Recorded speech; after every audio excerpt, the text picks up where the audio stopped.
How's it going, everyone? I'm YST and welcome back to the free-to-play series.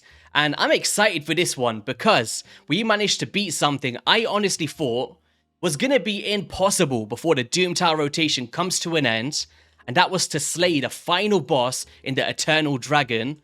And I was struggling live on stream to simply take down the Nether Spider on 110, but after we got that done, we climbed through some of the floors, and the team that we managed to do, I'm going to leave for a bit later on in today's video. We're going to tease it because we managed to push some crazy milestones in so many different areas as well, such as Chimera, the Clan Boss, we're now in Nightmare, and just some dungeon pushes.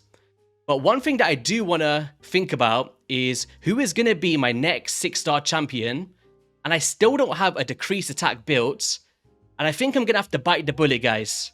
Go for Nizana. She's got a okay A3, I guess, with a 75% of decreased attack.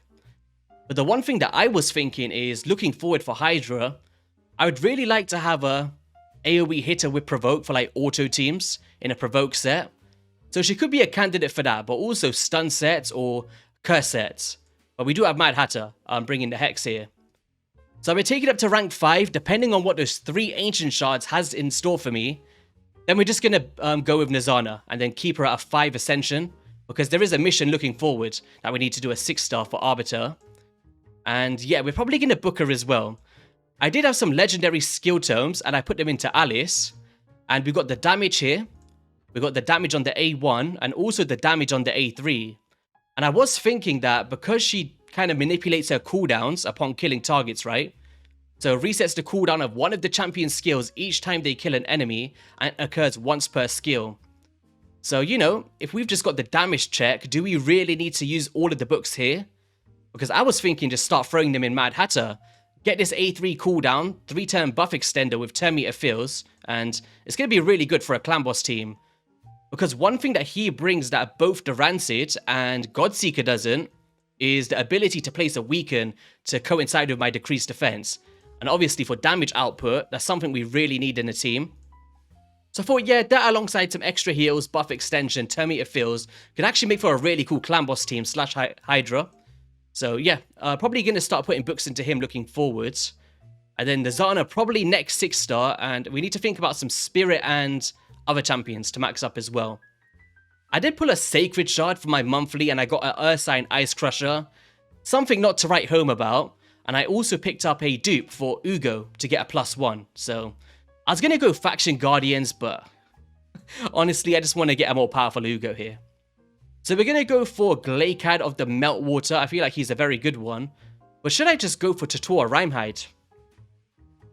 He does bring increased defense or Duchess. It's a really tough one. Because if we just go into the high elves here, into Totora, he does bring, oh, it's Perfect Veil. And then increased defense. That's something I'm lacking in my team. But once again, it's just the book situation. I'm going to go for... yeah, we're going to go for Glaikad. Why not? I know Duchess is probably the #1 pick, but... Epic? Come on. Please. Negorio. Okay, I'm loving the Mosque. We take an Epic Champion. He's a really good damage dealer for stuff like Shadowkin Faction Wars. So I'll definitely take this, for sure. Increased attack. But not what we're looking for. We're looking for a strong decreased attack champion. Rearguard Sergeant. Can we get another rare here? We got a Avenger. Go back and chill with the Hulk and Iron Man and them dudes. And the last one is a Valerie. Okay. Alright, we got another buff extender, guys, but it's not going to obviously excel what we've already got. But Negoria is a pretty good pickup. But we've already invested in our damage dealer, so... yeah, just a Faction Wars option, I guess. One area that I'm struggling with is the Shadowkin Faction Wars. So, that being said, I said we're going to do it. We're going to take Nizana all the way up to rank 60 and leave her at a 5-star Ascension. So, going to be doing that. If we go into rank upgrade, we've got the 2 5-star champions and 3 5-star chickens, because I went through the Nightmare campaign. And so, if we just have a quick look here. Went through all of these stages and got myself the 225 stars for that completion. And that just saved me some of the grind to get that champion. But we're going to try, because of CVC that we've got on at the moment, we've got personal rewards, so we need to get to 200,000 points to secure an extra epic skill tome and some chickens. And yeah, just all of the other goodies. Why not? If we manage to pull off this victory. And then these rewards we managed to finish already very quickly. And we're going up against a one less. So hopefully they come one less point to our clan here. Any 2x points of potion keeps. I've been doing some force ones, as you see. And yeah, obviously the books hold a very high value. And we're going to have to do it. I can't progress in Clan Boss, can't progress in Chimera, can't progress in Hydra without decreased attack. And, you know, she is a 3-turn cooldown ally protector. So she is somebody I could make use of for faction, not faction wars, for Clan Boss. Please none go into A1. Oh, of course they all go into A1. Oh, wait, we got the A... Ooh. We got the cooldown of this one. So ally protection sorted. Okay. Oh, man. Alright, guys. I'm not looking. Here we go. Yeah, roll good. What did we get? Okay, that went pretty well. We managed to get the 75% chance. Still a 5-turn cooldown. But, you know, once we get those ones from the CVC personal rewards, if we win, that'll kind of take us up. I'm happy with that. Okay. Nazana, I guess, is the next 6-star champion, guys.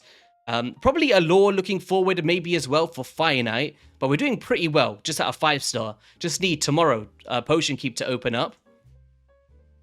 Cool. Pretty happy with that. But I need to definitely change that build. I was probably thinking something like Guardian or, you know, like I mentioned for Hydra, I really need a Provoke set on somebody. But that could very simply be Inquisitor Shemeo, right? It really could be, because he's Void Affinity, doesn't matter about the rotations, and I really don't care about damage on this dude right now. It's just countering the true fears. So we're going to kind of go Provoke set, lock out Head of Decay, lead into Block Bust from Ugo, lead into Decrease Attack from Nazana for Head of Wrath, and then the rest of the champions is just going to pile up the damage and increase speed. So that's the plan looking forward for Hydra. But yeah, in terms of Chimera Clan Boss, this is a very big milestone as well. I honestly thought this was impossible as well. So, insane. We managed to do 25 million on the easy difficulty with 2 trials. So obviously that's well exceeding the 1 key. And then on normal, the 1 key is 9.75 million. And we got to 10.5 million.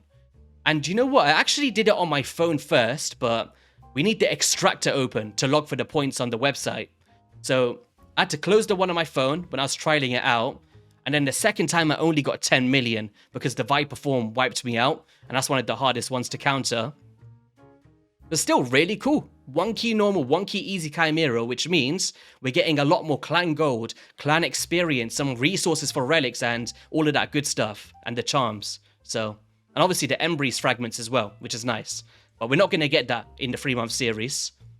And I did mention over on Hell Hades channel, I want to get to 1 key hard by the end of the series, and that's going to be my plan looking forward. In terms of Hydra, I've not run any keys, I really should. But I was thinking a team like this, so take Kale out, waste of space. Probably Nazana. Honestly, can maybe even take a Pardon Clanfather out. He's a very good healer, but we do have some heal sources, like Tagore. So maybe take him out, and then go with Inquisitor Shemeo, you know? Something like this, because now we're bringing Hex, Weaken, 10 meter fills, buff extension, block buffs, decrease attack, provoke with a provoke set, countering Head of Torment, or Decay, sorry, and Torment, as well as Tagore for increased speed. And I think this is a really cool foundational team for normal that could possibly push the 1 key on the normal difficulty. That's something I'm going to look forward to. I'm looking forward. The middle clan boss, we're now doing a 4 key on the Nightmare. As you see, we're at 23 million, or 24 nearly, and we need 40 million to get the 4 key. But once we've got Nazana in there, potentially take KO out. I know he's my poisoner, but decrease attack, stay alive longer, and the Brimstone procs of Alice, I'm hoping is going to be the damage source here, alongside some Weaken from Mad Hatter. And that's going to be pretty cool, right? So things are starting to look forward in all of the clan bosses, and they're now trying to sell me some books. This is a free-to-play raid. This is a free-to-play. So, alright. The reason for the thumbnail, we thought it was impossible, but it definitely was possible with the right synergy and team behind it. So, in terms of the Never Spider, just a little update for anyone that never watched the stream. The idea was, we was just killing off the spiderlings, and my Alice only has an 85% critical rate, which means we wasn't critting all of them. But since we got the 5-star soul and all of the extra stats and moving up in the classic arena, it means that Alice could one-shot the spiderlings without relying on increased attack buffs from someone like Dawncaller Sabbather. So the idea was, kill the spiderlings, get lucky with the crits without investing in new gear, cycling on the 8 once all the spiderlings are down with increased speed, AoE attacks, decreased defense. When the spiderlings come down again, mini cleanses from our champions with Apardin and Ugo with the heals. And we just kept that rotation, got lucky and pulled it off in 83 turns. And that one, I honestly thought, every series before this on the free-to-play, I always managed to beat the normal Doom Tower rotation, and I didn't think I'd be able to do it this time. But that alone was huge for me. And then I was thinking, is this possible? And after a few attempts, I thought, no, this isn't possible. We don't have decreased attack, no increased defense, no strengthen, and will we manage to pull it off? The secret weapon for this one was bringing in a Pardon Clanfather in a bolster set, and also at a rank 50 at pretty decent speed here. And what that enabling is a 30% ally HP shield and heals by 10% every turn.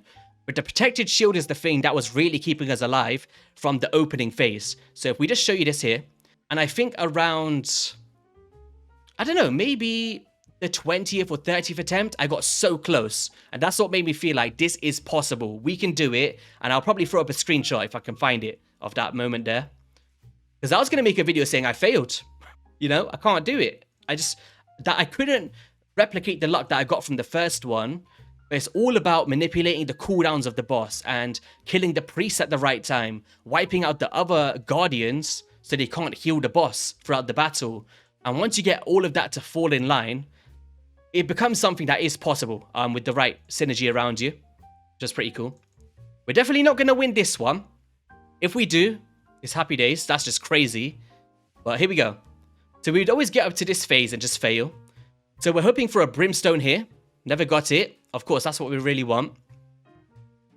And then this boss is actually one of the ones you can lock out the skill cooldowns.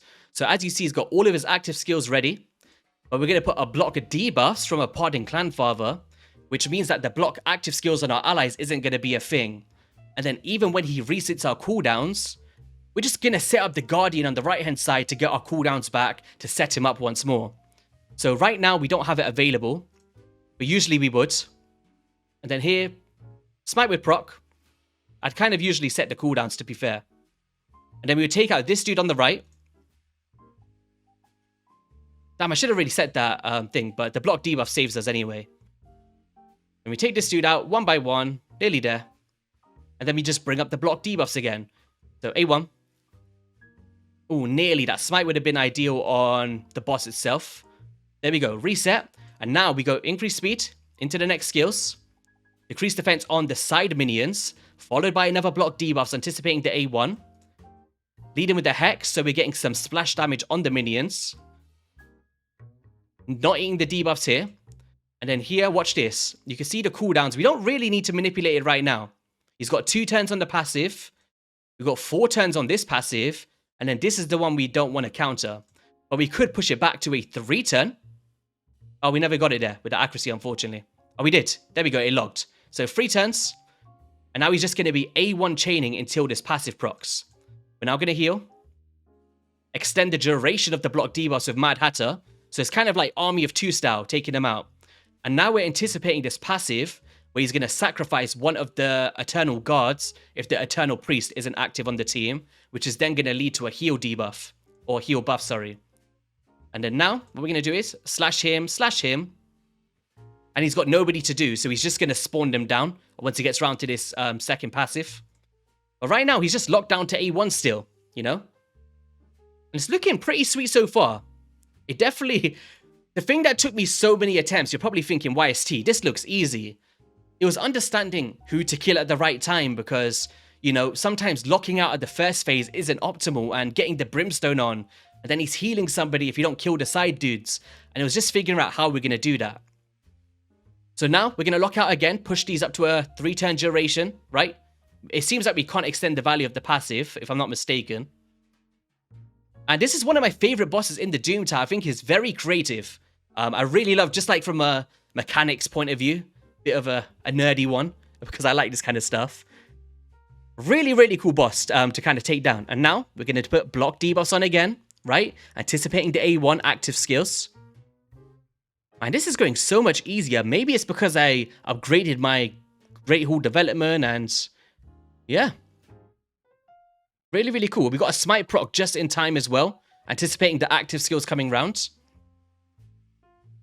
But I've definitely, in the past 2 days, because I beat this around 2 days ago, by the time you're watching this video, I really didn't have the stats that I do now. But increase speed. Extend the block debuffs. Oh, I know what it was. Potentially, I don't think Mad Hatter was rank 6, or was he? I'll show you how it was anyway. I got a screenshot of how he did it. And then here's kind of hard. So what happened to me here as well is I didn't realize that the priest moves. So now we need to kind of take him out on the left-hand side. You just have to keep an eye out on the blue one. And now we've got a skill available, so why not? A1, so we're now going to War Master proc. We got our cooldowns back, which means lead into Mad Hatter again. Take him out with the A1, finish off with Alice. And boom. Lock him out. Decrease defense, click auto, and there we go, guys. We managed to pull off the victory live in 5 minutes. Not too bad at all. I honestly thought I wouldn't be able to replicate that on a video. But as you see here, same amount of turn counts, weirdly. Oh no, that was my best. And 4 minutes 55 seconds was the one I did first. And you know, Mad Hatter, Tagore, and a Pardon, applying the speed manipulation, taking off the debuffs, blocking the debuffs, and that bolster set keeping us alive on that first opening phase for Alice to finish up the job in the right synergy. So let me just bring you up a screenshot of how it worked on the first instance. So let's go media capture here. Here we go. So here I was like, damn, we managed to get it to the right point, and you can see it's not looking as good as the one we just did. Like, the boss is about to take a turn, the active skills are ready to go. I'm thinking, how am I supposed to pull this off here? I was just decision making. Should we take out the priest? Do we have enough damage to just roar it out? You know? See, look, I'm really thinking, should I just kind of wait for a video here? Let's take this back a bit. What did I decide there? Alright, so we managed to lead round to our skills again, just before the boss managed to take a turn. But he locked us out again here. And then I was like, damn, are we going to beat it? Then here, A1. Boom, he's trying to take out a Pardon. I think a Pardon even dies at one point. Yeah, see? Look how shaky this is here, guys. And if Tagore dies, we've got no way to bring him back. Now, we're taking out the Eternal Priest at the right time. Decrease defense. Revivals. Did I go with the revival? No, I think I went increase speed into revival. Because we just want to take as many turns. And then here, what did I do here? Ooh, I went for the... Ooh. So I was boosting the turn meter, anticipating the revival with the shield to keep us alive. And just in time there, we took out the other guard so he doesn't heal, you know? Because he has a 1 turn cooldown on that passive for the eating up. But instead, he's only locked down to the A1. And then this is where we managed to finish it off for the first time. Yeah, I'm kind of cool that I managed to catch this. We got a Void Shard. I think I included the summon as well. Here we go. Let's go forward. I was like, do you know what? Sod it. Let's catch this in the video as well. And we got a Horror Specs. No, we got Michaelis. Mycolus, the Ally Protector. Pretty cool. So yeah, second time we managed to beat it live on the video. Finally, it managed to pay off. Usually when I'm trying to do it in a video, it just fails. But, you know, the first thing I was trying was Noah Pardon. I was actually going with Kael for some further... what's it called? War Master procs, because he's got all of his masteries. And I thought, no way is a Pardon going to come in at rank 5 and carry the team. And he truly did, you know? He truly did. And I had to build him in bolster to survive that first hit, because when he goes in with the double attack from the opening phase, he was just kind of wiping out my Alice, taking out my other champions. And I thought, the survivability is just not there, you know? Took Kael out, benched him. Bolster set, survived the hit, timed the skills at the right time, because this is a 4-turn cooldown. But the turn meter feels a Mad Hatter, you know, and the buff extension to keep that up, because it's on a 4-turn cooldown for the block debuffs, and we're extending that. That's allowing me to time the skills for when I actually need it, and keeping an eye on things. So the impossible turned into the possible. We managed to beat the Doom Tower, and we're looking forward for the Dark Fae rotation next. And this is where my promo code champion comes to effect. Allure is going to be locking down that Dark Fae. We've got champions such as KO against the Spirit Affinity Scarab King to just solo the boss in potential regeneration builds, right? He's now just a playing field because he's going to come out of my Clan Boss team at some point. So yeah, probably going to solo Scarab with him. Dark Fae with her, right? We've got increased speed as well. And yeah, I think next rotation should be fun. You know, we got Lady Annabelle for Bommel soloing. We might take her to rank 50 or potentially rank 60 for my missions. Because we go into missions here, we're now on upgrading affinity bonus to level 7. And you can see we're only on level 5. We're going for crit damage this time. And in terms of arena, you might have seen I was in gold 1 or 2 in the last episode, struggling to climb. But we're now in a situation where we're going to gold 5, guys. Which means we're now getting more medals, which means speeding up the process for that Great Hall development.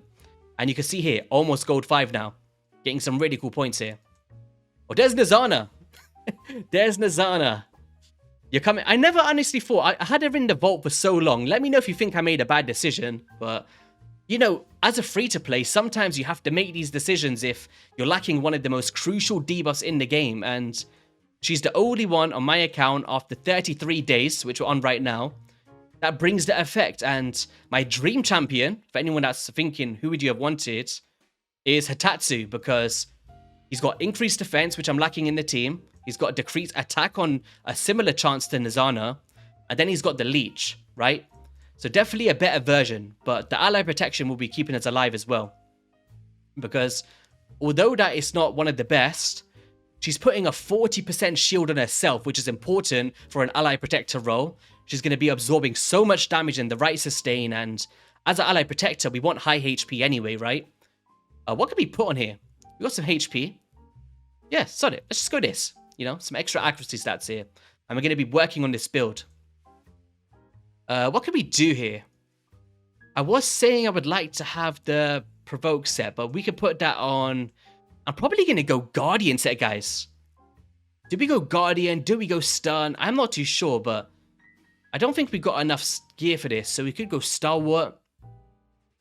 We have a little think about it, because an A1 AoE attack opens the opportunity for so many different gear sets in this game, right? In terms of some other stuff we managed to do, we're on stage 20 on the Arcane Keep. Whoa! I just went full screen. Not sure how that looked for you guys. We've got stage 20 on the Force Keep, anticipating Nizana, and also Mad Hatter.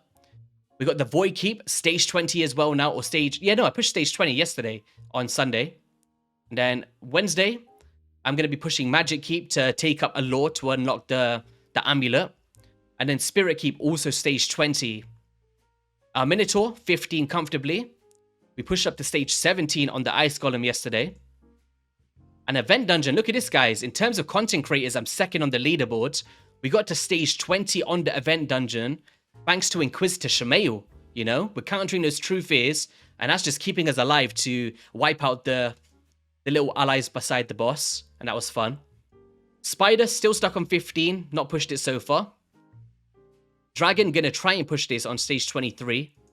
And then Fire Knight, we're on stage 20. Sun Devils never pushed too far, and Phantom Shogun in the same place as last time. Anything else I wanted to talk about? I guess we won the Siege, spoke about that. Main thing for me right now is, am I going for the Fusion? No. I did mention it over on Hell Hades' channel, is I don't feel like by the time that we put all of these resources, all of this time, and, you know, we need skill tomes to optimize the champion, right? Is it worth it for me to go for it in a 3-month series? I don't think so. You know? I really don't think so. Because increased speed, we've already got that, right? From Artagor, you know? Increased accuracy, we got this from both the Rancid if I need it. Weaken, we got this from Mad Hatter. Block Bust, we got this from Ugo. So what is she really bringing that my team isn't already, apart from an increased attack A1? Like, I really think she's a phenomenal champion. I think she's kind of like an Easter Dream Song-esque, because she's bringing so many fundamentals for your team, right? You're getting Weaken, block buffs, we're getting increased speed, increased accuracy, some extra stuff with Modo, and increased attack with speed auras.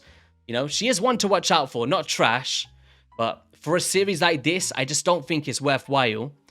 But one thing that is worthwhile is this.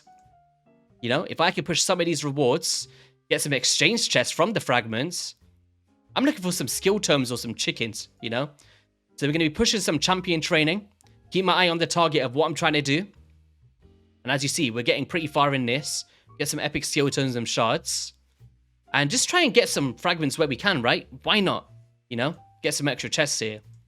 So yeah, that was kind of a short and sweet video, guys. I just wanted to break down the things that I thought was impossible, being Chimera and the Doom Tower in particular. What I'm planning on for the future in Champions, I'm going to 6-star, being Nazana and probably a Law, potentially, or a Pardon Clan Father. And things are starting to look up for the account now that we got decreased attack in the team, rocking and rolling. And just focusing on getting through these because there's so many different rewards we can get. Arcane Keep Potions, level 14 is a breeze, right? Getting through these as well. Yeah, on that note, guys, I hope you have an amazing rest of your week. I will have another video out on Thursday with a special guest, which should be cool. And yeah, I'll see you all on a video soon. Peace.